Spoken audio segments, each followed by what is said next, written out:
Well, hello. Hope you guys are all doing well at your homes, and this will be our first YouTube video.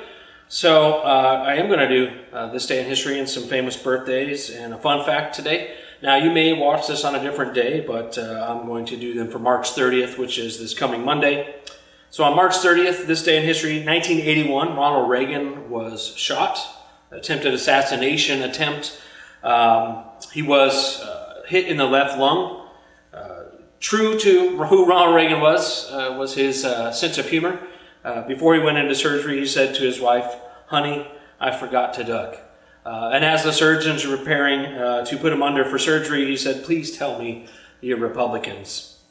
Interestingly, of all the presidential assassins that I'm aware of, his, well, obviously, this was an attempted assassination, but John Hinckley was the man who attempted to assassinate Reagan, and Hinckley was not put to death. He was not sentenced to death. He actually wasn't even put in prison, but he was put in a mental institution. He was actually deemed clinically insane.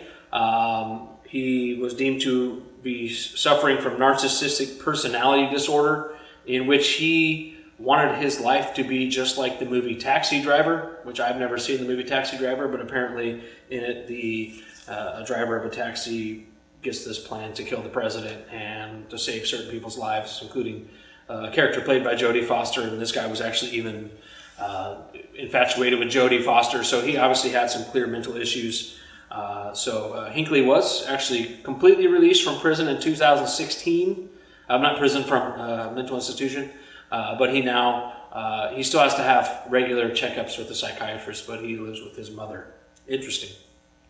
Also this day in history, 1867, the event known as Seward's Folly, which was when the United States purchased Alaska from Russia.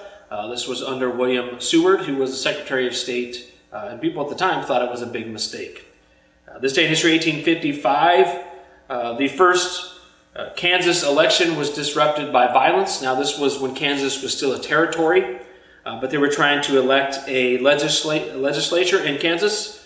5,000 border ruffians coming in from Missouri forced the election to turn out in a manner that was pro-slavery. In fact, there were more votes cast than voters in Kansas at the time, so clearly it was a corrupt election. As far as famous birthdays on March 30th, Vincent van Gogh, the famous painter; Eric Clapton, very famous guitar player, and a musician and songwriter as well; Robbie Coltrane is an actor, primarily, if you've seen the Harry Potter movies, he plays Hagrid. Celine Dion, obviously a very famous singer. She's definitely got people who really love her and people who don't like her at all, but she's got a lot of talent. And Richard Sherman, former cornerback. Well, he's a cornerback still, but he used to play for the Seahawks, and now he plays for the San Francisco 49ers.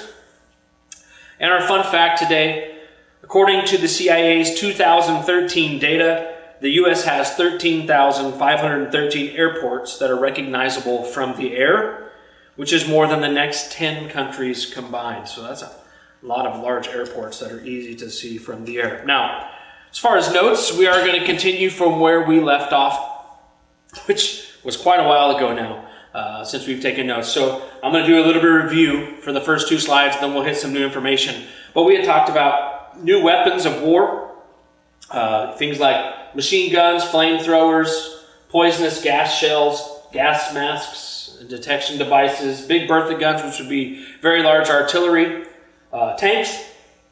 And we went through how they were very terrible at first. By the end of the war, they're okay. They help a little bit by the end of the war, but early in the war, they didn't do a lot to help. Some other new weapons of war. We had airplanes, zeppelins, and submarines. And we're going to spend a little bit more time on submarines here today. But you had your first use of airplanes and air power, and even limited bombing would be not the kind of bombing that would come in World War II, but very limited bombing. And there would be dogfights between different airplanes. Before we go on with the U-boats, I do want to mention two important battles. In fact, right now at home I would take notes on these two because they're not going to be here on the screen, but I'm going to have you answer a question. So what I'm going to ask, so as part of an assignment, you need to obviously watch this video. So write this down. I'm going to talk about two different battles. One is the Battle of Verdun. That is spelled V-E-R-D-U-N, the Battle of Verdun. So I'll deal with that one first, then we'll go to the other one. These were two. This was the first of the two major battles I want to mention. They both happened in 1916. And the reason I told you guys the battles in World War I aren't traditional battles. I would call them more like a campaign, because the Battle of Verdun lasted from February 25th, 1916 to December 22nd, 1916, meaning it lasted nearly 10 months. It's not something that's like a 3-day battle. It's 10 months. It did have horrific amounts of casualties. In this particular battle, the Germans were hoping to capture the French fortress at Verdun. They didn't really end up taking it, at least the way they had hoped. Really, the thing I want you to know, and this is something you will need to answer, so when you ask the question, it's going to be, what are the two battles Mr. Odell mentioned in the video, and what were the casualties for each? So for the Battle of Verdun, there were 714 casualties from this one battle alone. The other major battle that happened in 1916, this one went from July 1st to November 18th, 1916, was the Battle of the Somme, which is S-O-M-M-E.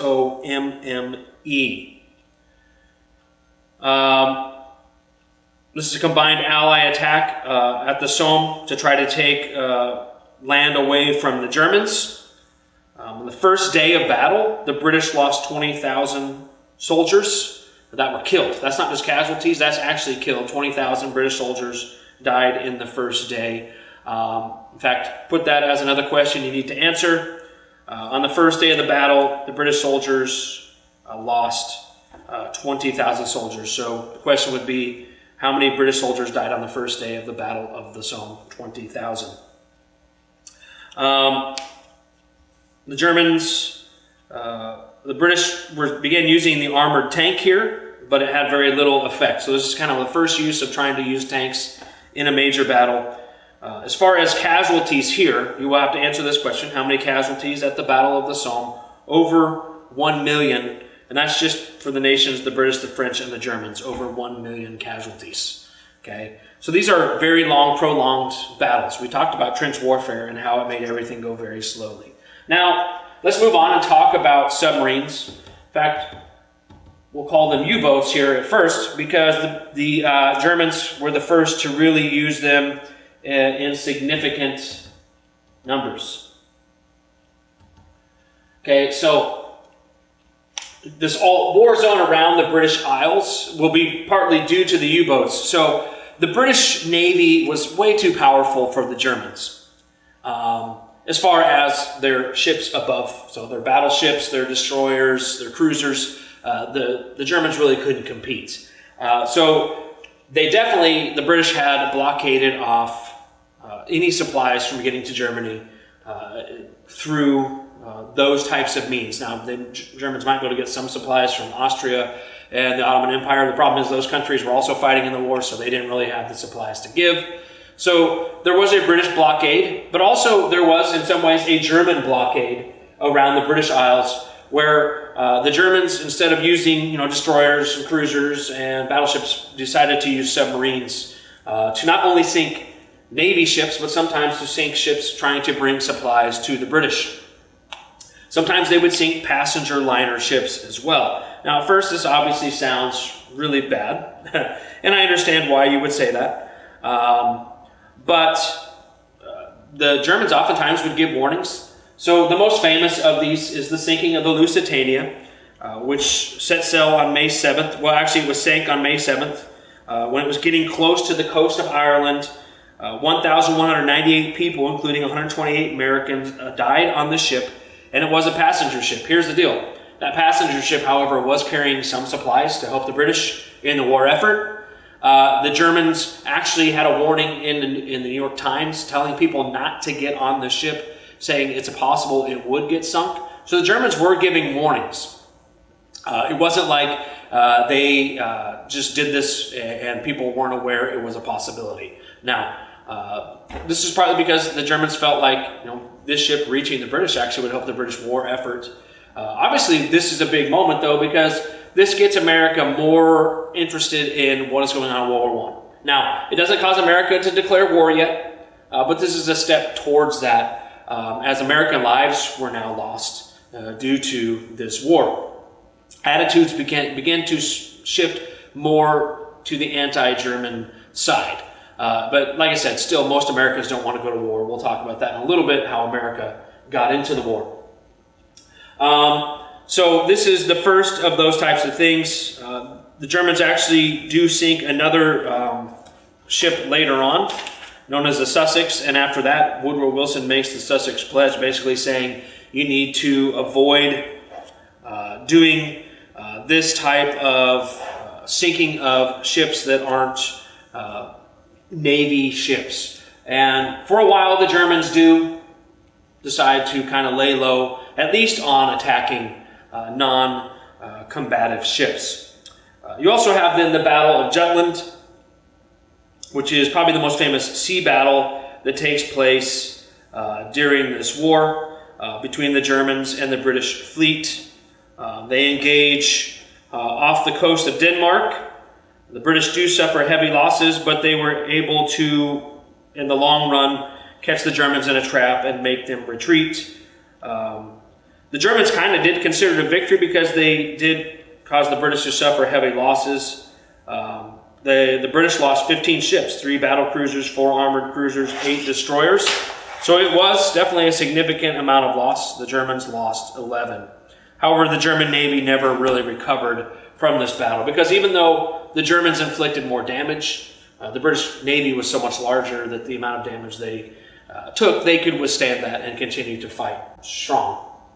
Eventually, and this is how we're going to get eventually America getting into the war here soon, the Germans renewed all-out submarine warfare later on and began sinking ships again, taking America closer to joining the war.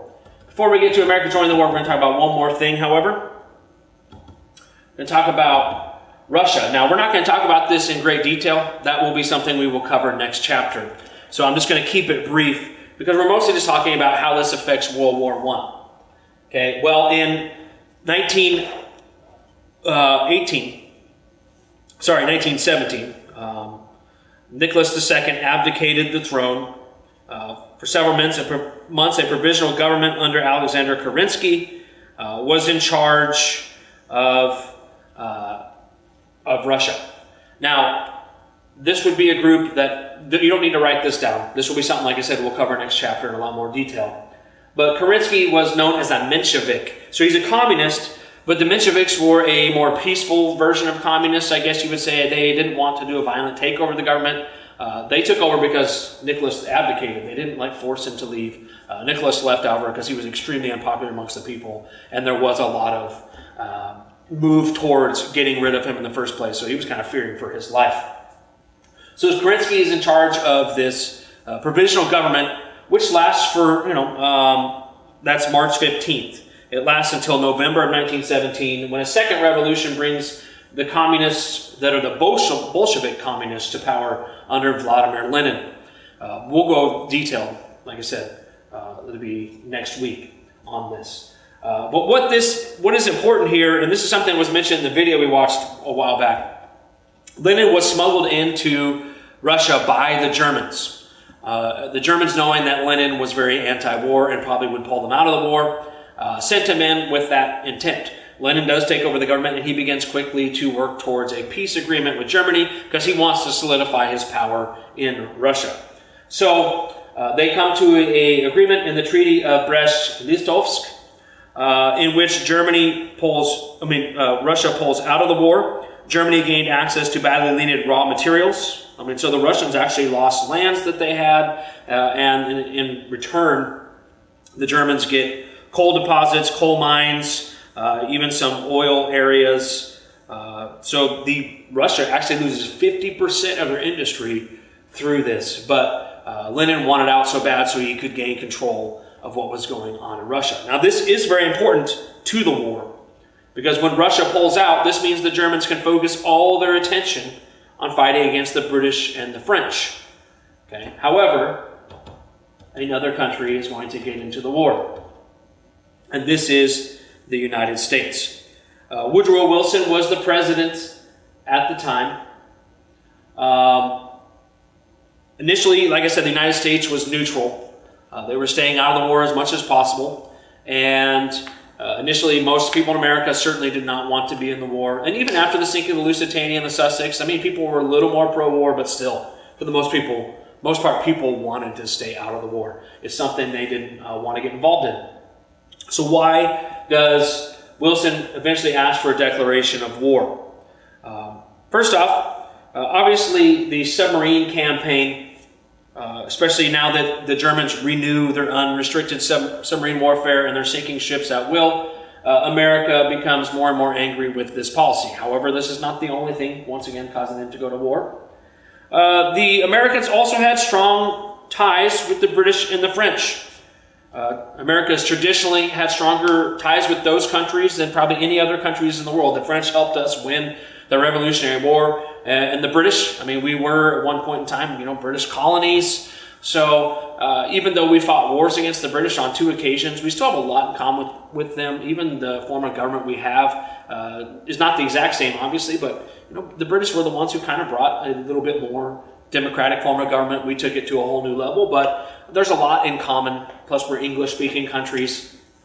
So America has tended to always be allies with those countries over other allies. So that's also another factor into this, because America has natural allies. Now, one of the things I do want you to do right now, because once again, I'm going to ask you to answer a question in this assignment that you're going to be handing in. I'll give details on when it's due here in an email, but I will say pay attention to these questions. Here's the main reason, actually, that America joined the war. It's going to be these other things and all those things combined, but this is the big reason. Okay, Germany sent a telegram to Mexico known as the Zimmermann telegram. Now, you guys probably have that in your study guide, and I want you to answer, as for points. That way I know you're listening to this video. What was the main cause for America going to war? The Zimmermann telegram. Okay, so the Zimmermann telegram was a telegram sent by Germany to Mexico. In it, they asked Mexico basically to declare war on the United States. They are trying to make it to where America has to worry about fighting against Mexico and won't send any soldiers over to Europe. At this point in time, though, America's not in the war, so they weren't sending any soldiers. However, imagine you live in Texas, or you live in New Mexico, or you live in Arizona, which those states were promised to Mexico if Germany wins the war, that they could become part of Mexico again. Imagine you live in those 3 states. You probably didn't care about this war, but now that Germany is asking Mexico to attack into the southern border, of course, people in Texas now are very pro-war. People in Arizona are very pro-war. People in New Mexico are very pro-war. And across the United States, the attitude changed to where people now were willing to go to war and thought it was necessary to go to war. Mexico obviously never declared war. They did not do what the Germans wanted. But this made America very anti-German. So America does get a declaration of war here to go to war, and it's primarily because of the Zimmermann telegram. Now, there's a few other factors. This is not why that's the main reason America chose to go to war. But America also, from the beginning of the war, pretty much, the British controlled the news that the United States was getting. The Germans weren't getting news to the Americans. So it was very pro-Allied news, sometimes propaganda, claiming the Germans were just horrible and terrible and the worst, and that they were murdering and butchering people, which there might have been a little bit of truth, but for the most part, it was overblown. But the British controlled the news that the United States was getting. America also always had close economic ties with the French and the British, and that is part of our alliance. Isn't just a defensive alliance, but it's also just an economic alliance between our countries. Also, the United States was interested in maintaining the balance of power in Europe to keep any one country from becoming too powerful. And at this point in time, Germany was the one who was the threat to that balance of power. So the United States does get into the war. However, The U.S. does not have an immediate impact. The United States declared war April 6, 1917. At this point in time, though, the United States did not have a very large military, and they weren't very well trained, so they had to ramp up the effort, and they were woefully unprepared. The United States, people went to train, go to boot camp, learn to be in the military as more soldiers were being put into this war, and there was a shortage of guns. They literally, there are stories of soldiers training to be a part of the United States military using broomsticks as their guns during some of the training, because they didn't have enough guns for everybody to carry around for all of the training things. They even had people sitting on fake horses to learn to ride horses because they just didn't have enough horses to go around as well. So America's not prepared. They do get a small number of troops into the war in 1917, but they don't get a larger number of troops into the war until early 1918. By that point in time, John J. Pershing, otherwise known as Blackjack Pershing, is the man who leads the American Expeditionary Force. He's a general, and he's a very good general. And really, the Americans are what give the Allies the edge that allows them to beat the Germans. I'm not saying America did it by themselves, because they didn't do it by themselves, but they were the ones who were able to put the British and the French over the top.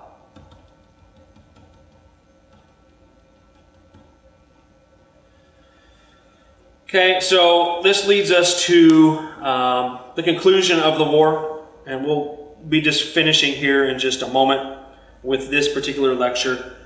Germany does make a last attempt to try to break through the lines on the Western Front with the British and the French, and they're hoping to do it before the Americans arrive, at least arrive in large numbers. And now that they're able to shift all their soldiers to the Western Front, it is going to be more difficult for the British and the French. These final series of offensives by the Germans began March 1918. At first, the German attacks were pretty successful. French and British soldiers were on the verge of collapse. However, Ferdinand Foch, who was a general from France, had just been named commander-in-chief of the Allied armies. And because of the arrival of the United States soldiers, they were able to mount a counterattack against the attacking German forces. And while the Allies were pushing the Germans slowly out of France, Germany's control had weakened already. Their defeat was coming quickly. By the time you get to the middle of 1918, it becomes very clear that the Germans are going to lose the war. However, they still need to work out some of the details of surrender. Beginning in November of 1918, you get Ottoman Empire and Austria-Hungary surrendering, and eventually you have an armistice. Okay, an armistice here where it is signed November 11th, 1918 at 11 a.m. So that's 11/11 at 11. That's kind of a crazy thing. An armistice doesn't mean technically the war is completely over, but it's a temporary ceasefire, and the Germans are basically saying, we're done, we want peace, we want the war to be over. The other allies were already out of the war, so it was Germany alone against the allies at this point in time. They met in a railroad car in a forest in France and signed this armistice, which basically ended World War I. So if you want a date when World War I ended, November 11th, 1918 at 11 a.m. So another question to answer: at what time of day did World War I end? Answer: 11 a.m. Okay, now an important factor here that's going to come up once we get to our next lecture is when Germany made this decision, their hope was that they could get a good peace agreement along Woodrow Wilson's 14-point plan. I'm not going to go into great detail about his 14-point plan. We'll do that in American history. But the plan was fairly forgiving to Germany. I mean, it was going to punish them a little bit, but it was fairly forgiving. It called for a League of Nations, and Germany actually was fine if the Treaty of Versailles, which is what we'll be talking about in our next lecture, had been along the 14 points of Woodrow Wilson. Germany probably would have been pretty okay with the treaty that ended this war. Unfortunately, a lot of what is in those 14 points are not going to be put into it. So that's something we'll be talking about as we come into this. The cost of the war in terms of human lives was staggering. 10 million were dead. 10 million. Approximately 20 more million wounded. So another question to answer for points from this lecture. How many soldiers, let's put it, because this isn't including civilians, this is primarily soldiers. How many soldiers died in World War I? 10 million. Okay, and that's a lot. By far, at this point in time, that was the most in any war in history. The crazy thing is that's going to pay, the next World War is going to be quite a bit more. 6 million more were missing or unaccounted for. There were also civilian deaths, starvation, disease, massacres, submarine attacks killed people. The average daily loss of life during the war was about 15,000 people a day. Obviously, the war also cost a great deal of money to all of these countries. Combined, the war cost approximately $9 million an hour. So that is a lot of cost. Why did so many more people die? Because technology advanced to a point, and tactics had not, but technology had advanced to a point where just weapons were so much more deadly. It's the same today. Luckily, we haven't had a world war since 1945. But with the type of technology that's available today, more lives are lost in war than ever before. So I'm going to sign off for this particular lecture. We will have another one coming up in a couple days. So thanks. Hope you guys are doing well. Stay home. Be safe.